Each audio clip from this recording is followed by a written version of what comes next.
E-commerce sellers and brands, are you wondering should I make a video for my brand or for the product I sell? We're going to talk about that on this episode of Ecommerce Revamped. Welcome to Ecommerce Revamped, where we break down the hottest trends, insider tips, and strategies shaping the future of e-commerce. Powered by Miva, the engine behind seamless online stores. Now here's your host, Rob Stanley. Hey everyone, welcome to another episode of Ecommerce Revamped. I'm Rob Stanley, your host. Got a good one today. We're going to be talking about boosting e-commerce sales with high converting videos. I don't know where you've been. If you don't have a video for your product or your service or just about anything nowadays, then you're definitely missing out. So listen, I got somebody who's expert at doing videos, really cool information. We're going to share a lot and go diving deep into these whole thing about videos, all kinds of questions about videos. I'm going to bring in the studio, Marc Poulsen. Marc, let's get you in the studio here. Hey, Marc, how are you doing? Hey, Rob, good. How are you? I'm doing great. Good to see you. Awesome. Good to see you. We're going to dive deep into talking about video. You have a big background. We're going to definitely cover that at the end. I want everybody to know about your background, about doing videos, what your company does over at AutoNet.tv or AutoNetTV. And but let's kick this off with what video types convert best when it comes to e-commerce? Yeah, so thanks for having me, Rob. So the types of videos that convert best for are basically product demos, testimonials, behind the scenes. So product demos and explainer videos are the top performers, which typically increase your sales by up to 144%. Customer testimonials help because they build trust and social proof. Unboxing and influencer videos are effective on social platforms, and live streams are gaining traction for real-time engagement and urgency. So those types of videos are the ones that tend to be best, especially product videos and explainer videos, those types of things, because they increase the purchases of up to 144%. Yeah, absolutely. And those have been around for a while. That's not something new, but it definitely people just forget. They forget about those explainer videos and those product videos that have been around for quite a long time. But, people want to see it. They want to see the product. They want to see what it looks like in somebody's hand, or they want to hear more about the service from somebody and maybe some more details than just reading it on a website. And that could be a really big difference for a brand or even an e-commerce seller who's selling a product, to really, really get it across and really get those extra sales going. One of the things that comes up all the time, Marc, is the length of video. Now, my guess is that it's going to depend on what you're doing. On a video, an unboxing could take longer than maybe a product video. But in general, how long should a sales type video be? For social media, anywhere from 15 to 60 seconds. If you're putting them on product pages, such as on Amazon or on an e-commerce site, 1 to 2 minutes works well. If you're putting them on an in-depth tutorial or a live demo, under 10 minutes is ideal.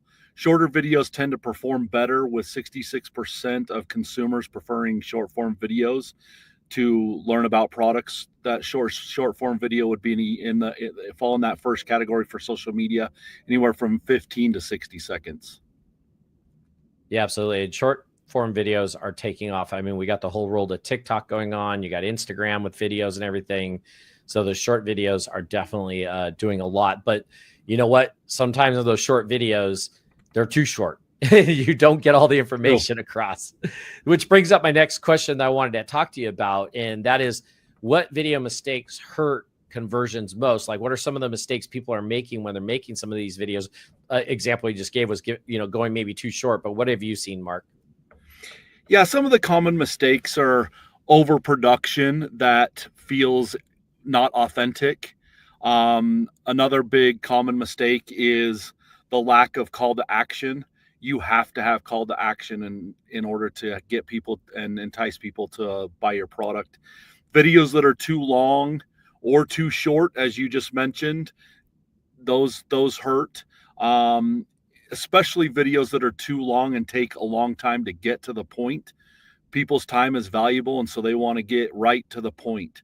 Videos that are not optimized for mobile Everybody's on their phone these days, so you have to have a video that is mobile optimized.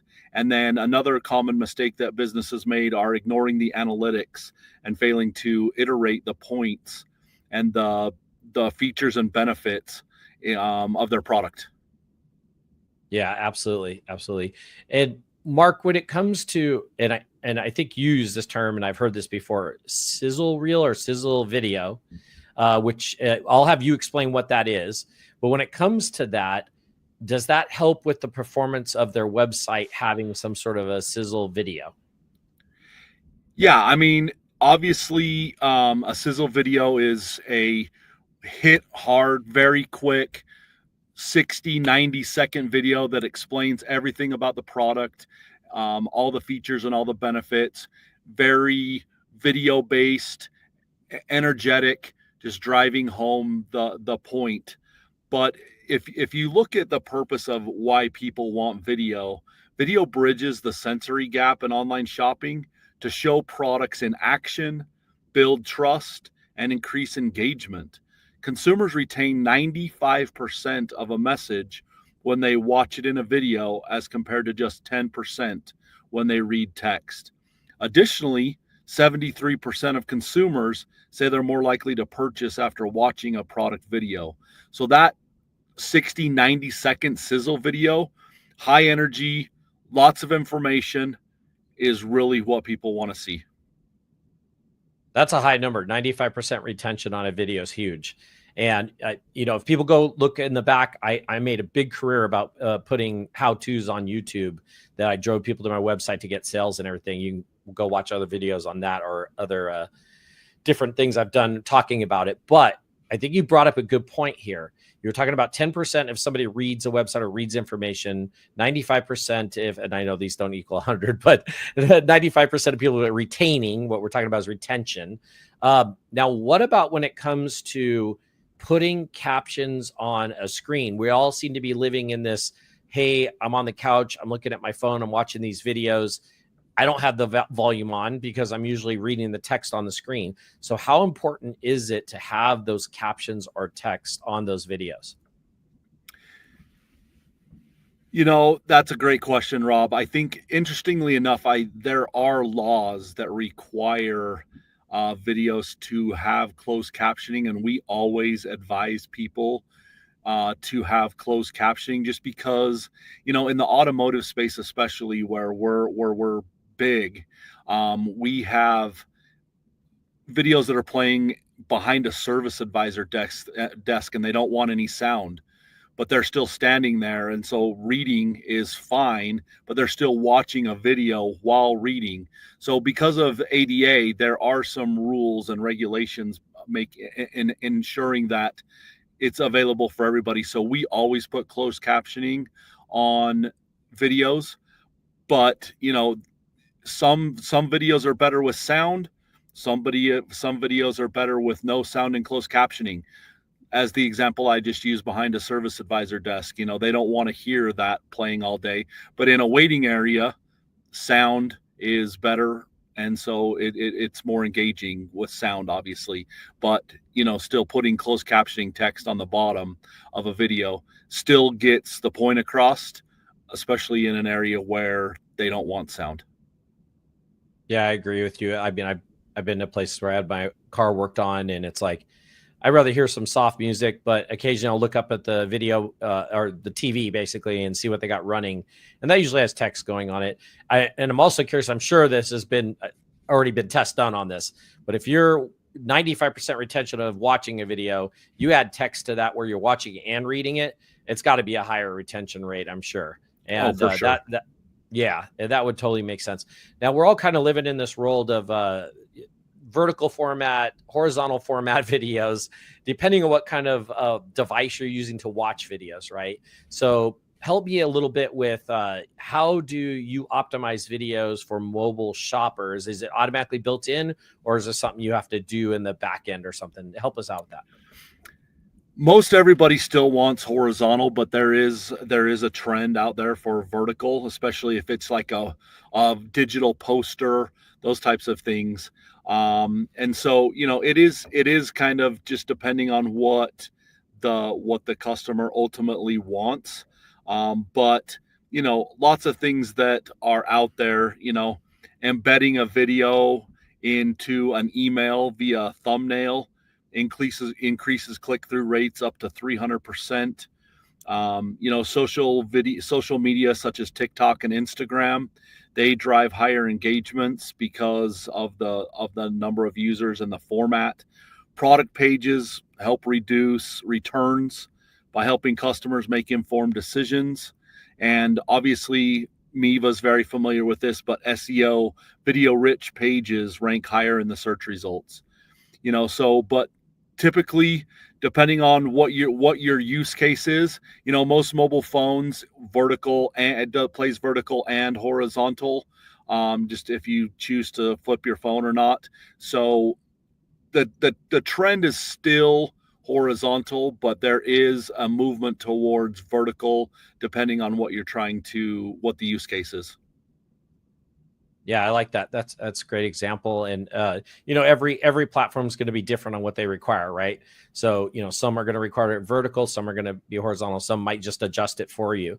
It really just depends. I think like YouTube, if I'm not mistaken, if you put a video on there and go on your phone and use the app, it's going to adjust it or at least shrink it down to fit on your phone so you see it.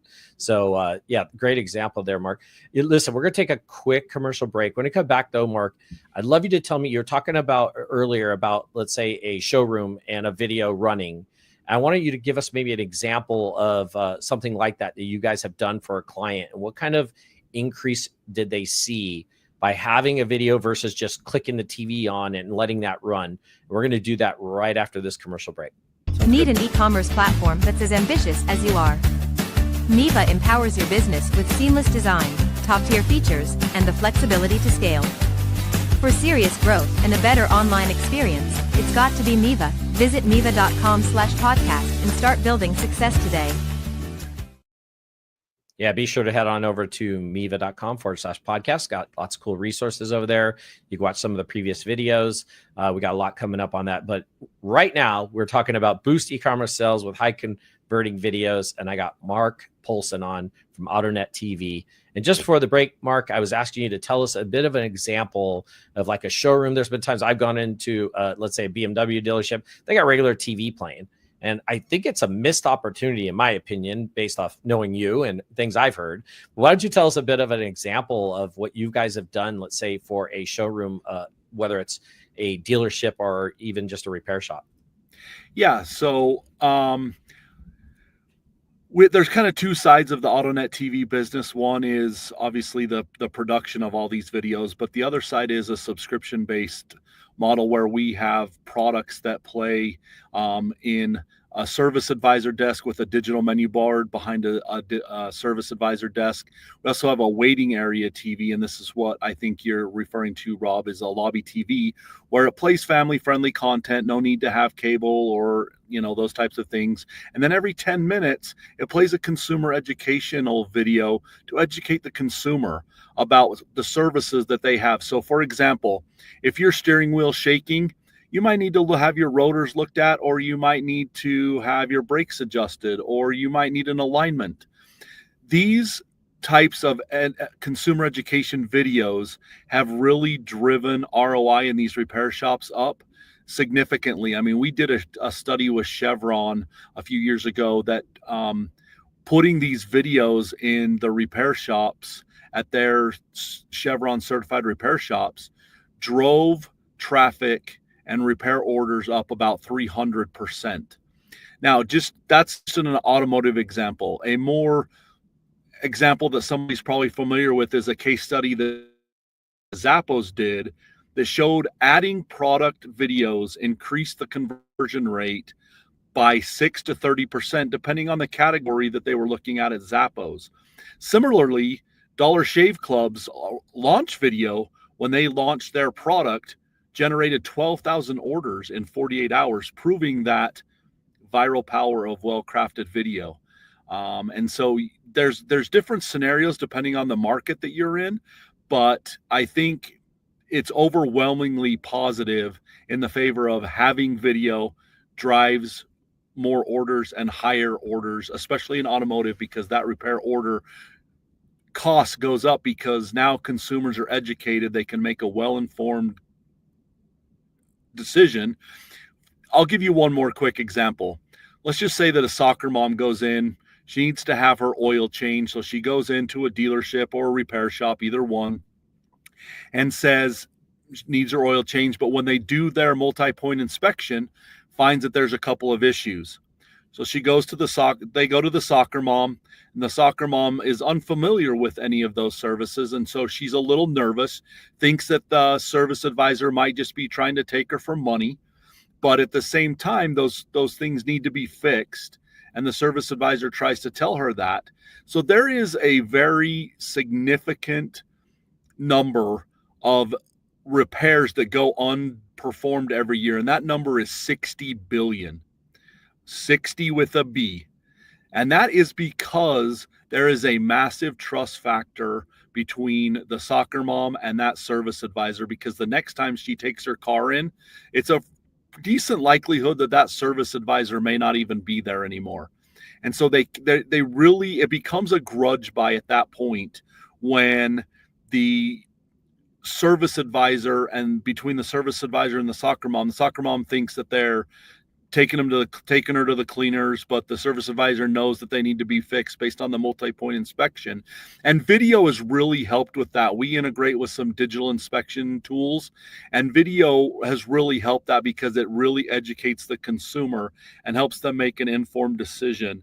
And it really helps, number one, drive that repair order up, but two, it educates the consumer so that that trust factor is significantly lowered between the service advisor and that soccer mom. I'm going to go a little off subject, but this is actually crazy. So I was in the dentist, and he's like, your back tooth is cracked.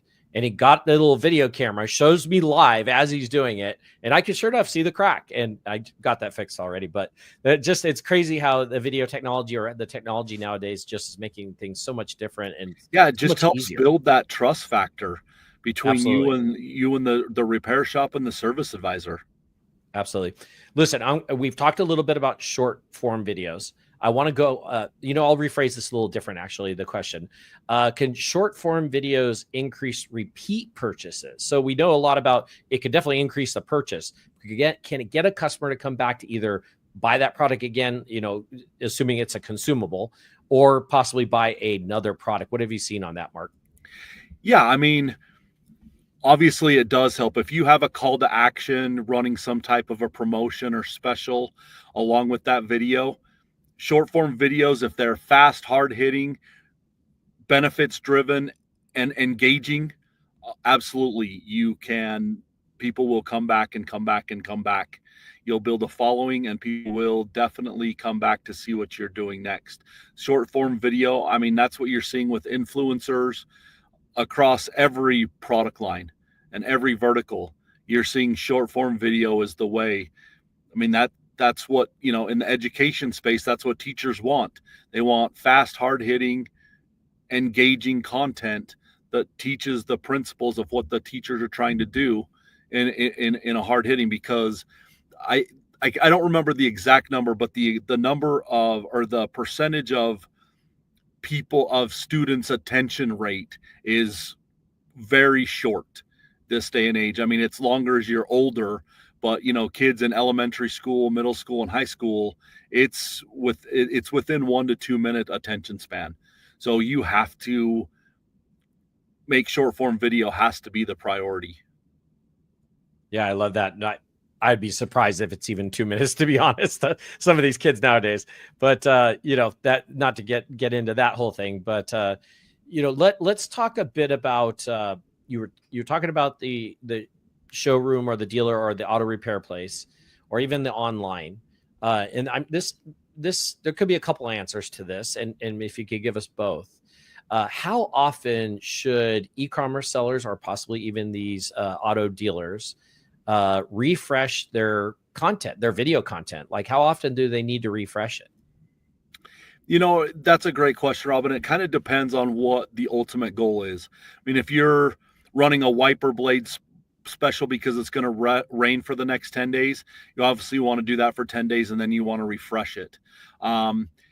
we have a lot of customers that once a year is plenty based on, what they're trying to do. But if you're trying to drive sales on certain products or certain services, every 30 days is good. It just really depends on what the end goal is.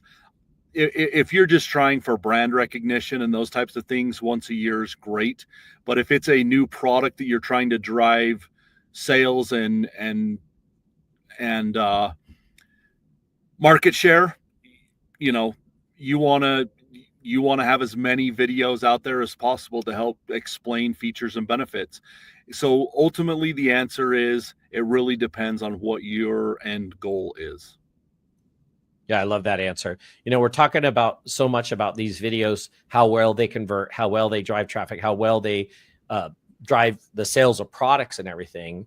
But what about if I'm just like, hey, I'm going to take my video and I want to shove that thing into an email newsletter I'm sending out? What's your thoughts on that?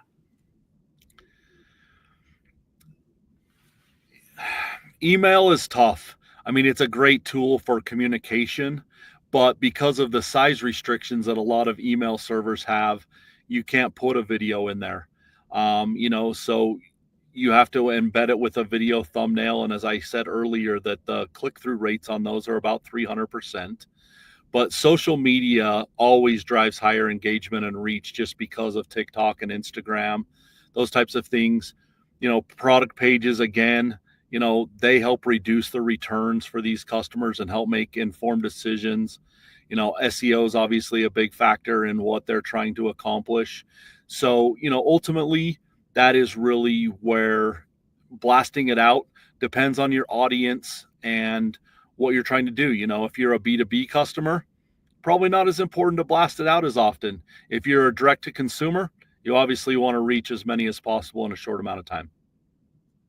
Yeah, I always use thumbnail images that went to the YouTube channel that had the video, or to the YouTube video on, and that seemed to work really well because you can optimize that image to this day and age, there's short codes and stuff. You don't have to put a thumbnail, but you can put a link to a short code where the video is hosted. Those types of things are always beneficial, but you just have to be careful of the size restrictions of the email. And blasting it out to 1,000 people on email puts you on a black flag list.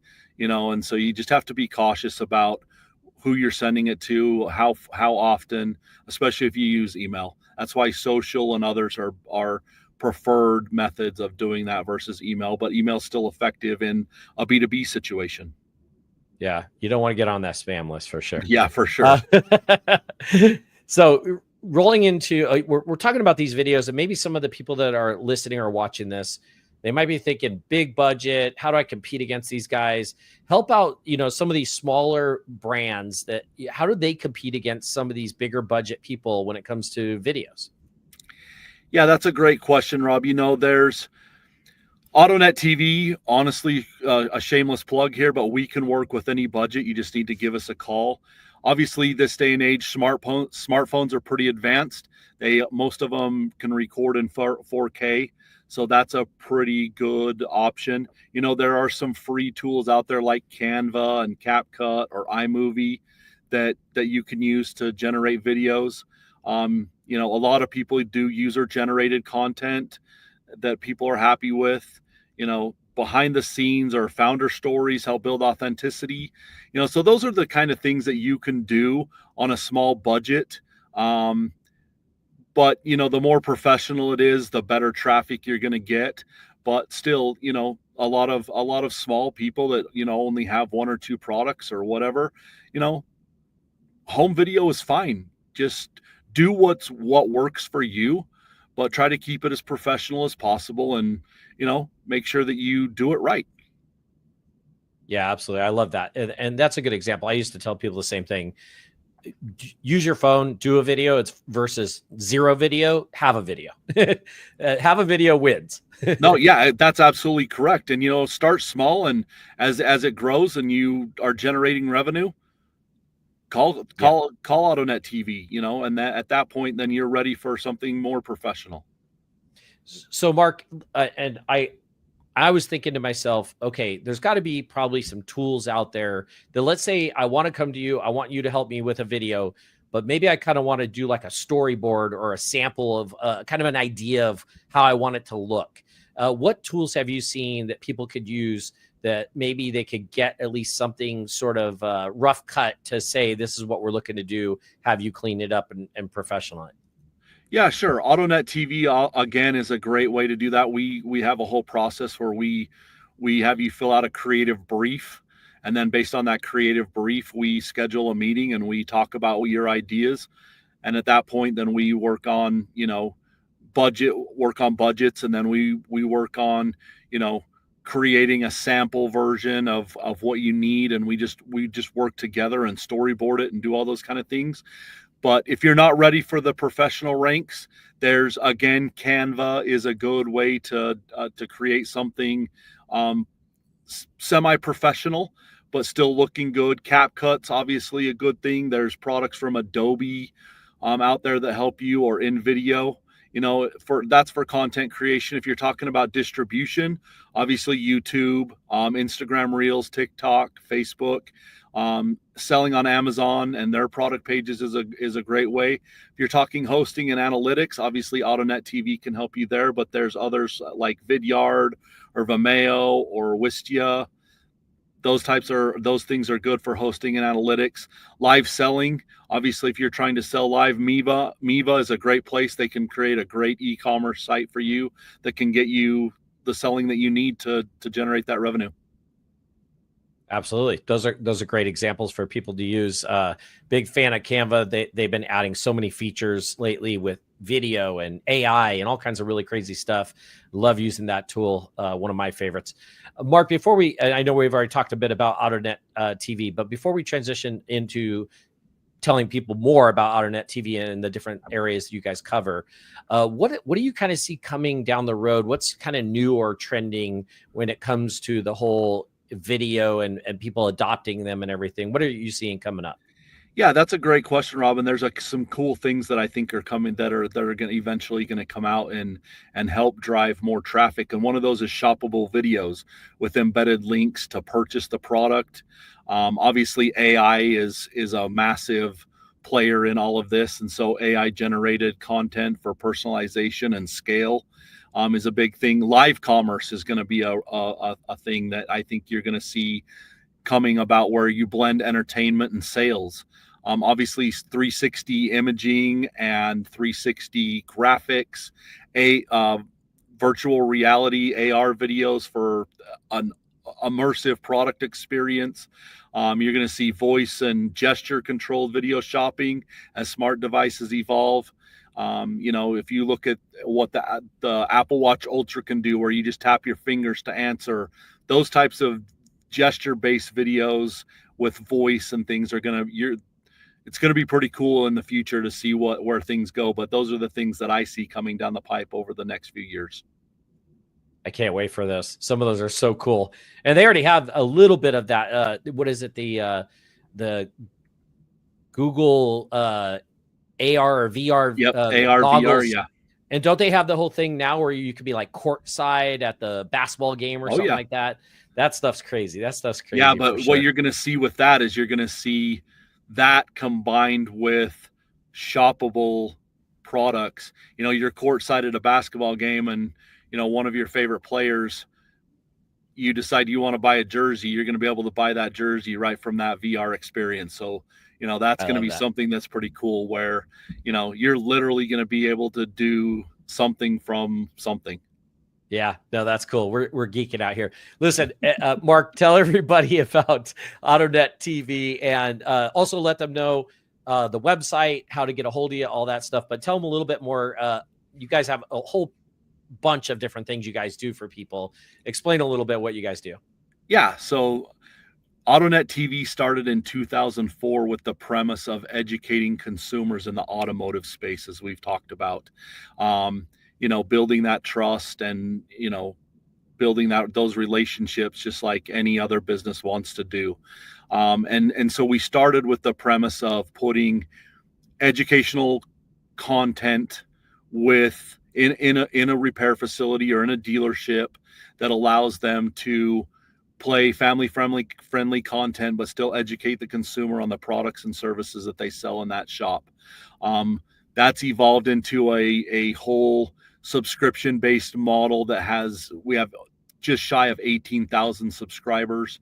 We're in, many repair shops, every Nissan and Infiniti dealer in America. We're in Hyundai, we're in Kia, we're in Chrysler, Dodge, Jeep, Ram, we're in Ford, we're in Mitsubishi, we're in Napa repair facilities, we're in Meineke, we're in Midas, we're in Ford Quick Lanes, we're all over the place. And so we have a lot of stuff in the subscription side. Then on the other side, we have a full-fledged production studio with an entire team that does anything from create custom videos to where we have assets that we've previously built for our own systems that can be licensed and used in different aspects, to a whole 360 photo booth, where we can do stills or 360 imaging on 3 planes, generating, a spin that can be played on an e-commerce site. And so, we're in the education space where we're taking our content and helping the teachers enhance their curriculum by putting videos in an automotive shop so that the kids are watching TV and they're learning from our videos. If it's a brake video and they're doing a brake segment, just learning about brakes and how they operate. Technicians, we're working with ASE on helping them, get more technicians out there. So there's a lot of things that we're doing in that video leads to in the marketplace. Yeah, absolutely. You guys are doing a ton. And listen, just because he's mentioning auto a lot, there's e-commerce involved there too. Everything he's doing, you can do it with products, even do it with a service. So, but yeah, Marc, just because we're automotive yep. doesn't mean don't reach out to us, because we're always open to helping people generate video for sure. Absolutely. And speaking of reaching out, let everybody know how do they get a hold of you, the website, the email, everything, and I'll splash it up on the screen here. Yeah. So AutoNetTV.com is our subscription side, where you can learn more. We also have a website specifically for our studio, and that's AutoNetTVstudios.com. My email address is mpoulsen at AutoNetTV.com, and feel free to reach out to me via text or phone. My cell phone number is 801-882-9827. There you go. Definitely reach out to Marc there. He's got a lot of great information. If you missed a question or you're interested in hearing about his services, or you have even a small budget, reach out and just see what they can do and see how they can maybe help you out. And there's always something there, right? Whether you're e-commerce seller or automotive industry. So definitely reach out to Marc. Love having him on. We haven't had anybody on talking about this and talking about really the amount of opportunity there is in video, which I know there is. I made a whole career and a company off of it. So, Marc, missing out if you're not doing it. Absolutely. I agree with you 100%. So listen, everyone, I appreciate you all listening. Marc, thank you so much for coming on Ecommerce Revamped. I really appreciate you. And everybody be sure to tune in to the next episode after this. Thanks, Rob. Thanks for tuning in to Ecommerce Revamped. Ready to take your e-commerce business to the next level? Visit Miva.com for the tools to build seamless online stores and unforgettable customer experiences. Until next time, keep your carts full and your customers happy.